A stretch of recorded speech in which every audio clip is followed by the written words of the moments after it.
लांडेवाडी चिंचोडी शेवाळवाडी तालुका आंबेगाव येथे तुकाराम आनंदराव शेवाळे पाटील यांची महात्मा गांधी तंटामुक्ती अध्यक्षपदी बिनविरोध निवड करण्यात आली. दिनांक 24 रोजी लांडेवाडी चिंचोडी ग्रामपंचायत मीटिंग हॉल येथे तुकाराम आनंदराव शेवाळे यांची तंटामुक्ती समिती अध्यक्ष पदासाठी एकच अर्ज आल्याने ग्रामसभेमध्ये त्यांची एकमताने बिनविरोध निवड सरपंच संगीता शेवाळे पाटील व उपसरपंच सचिन ढेरंगे यांच्या उपस्थितीमध्ये सर्व ग्रामपंचायत सदस्यांनी, ग्रामपंचायत कर्मचारी वृंद व ग्रामस्थ यांच्या वतीने करण्यात आली.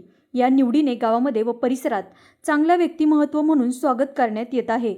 सदर निवड करताना गावातील तंटे मिटवणे हा मुख्य उद्देश असून अनेक ठिकाणी शेतीची प्रकरणे व गावकी भावकीतील तंटे हे मोठ्या प्रमाणावर असून ते नक्कीच मिटवण्याचा मी प्रयत्न करीन, असा युक्तिवाद तुकाराम शेवाळे पाटील यांनी केला आहे.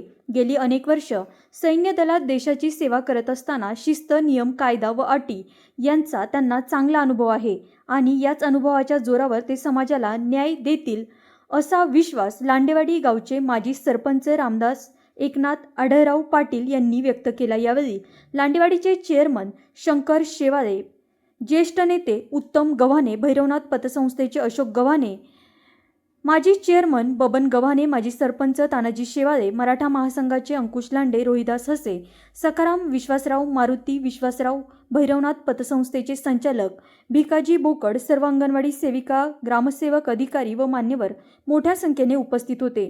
गावातील विकास कामांचा आढावा घेत कुठलीही कामे प्रलंबित आहेत ती तत्परतेने करण्यासाठी ग्रामपंचायत बॉडी ही सक्षम असून लवकरात लवकर राहिलेली कामे मार्गी लावू अशी माहिती सरपंच संगीता शेवाळे पाटील यांनी दिली. गावची ग्रामसभा खेळमेळीच्या वातावरणात पार पडली.